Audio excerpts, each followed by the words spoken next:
The crashing waves of the Atlantic Ocean mask centuries of pain along Ghana's coastline. At the Osu Castle, a 17th century fortress, towering walls and dark chambers stand as silent witnesses as one of humanity's darkest chapters. From these grounds, countless Africans were torn from their homes, branded and chained onto ships bound for the Americas, Europe, and the Caribbean. University of Ghana students recreated scenes that once unfolded within these walls. Metal branding rods used to mark human beings as property symbolized the violence inflicted on captured Africans.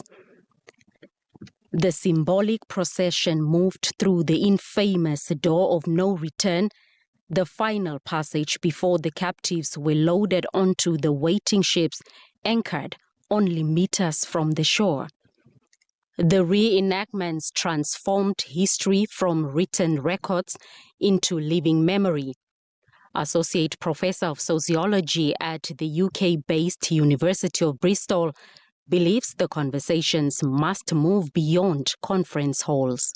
Because if you ask the ordinary person on the street now about the question of reparations, I think as a broad idea people understand it, but why there needs to be reparations, for example, is sometimes not very clear to everybody. For cultural institutions in Ghana, the focus lies in the challenge of confronting what they call the afterlife of slavery. Not just what had happened 400 years ago, but the afterlives of it in our realities today, how it has made us reduce ourselves to only people that have no value, because that is what is being preached to us, So that is what we are contesting today. The widespread capturing of Africans and the brutal conditions at coastal sites like the Christian Castle in Osu, Accra, propagated lasting emotional and generational trauma.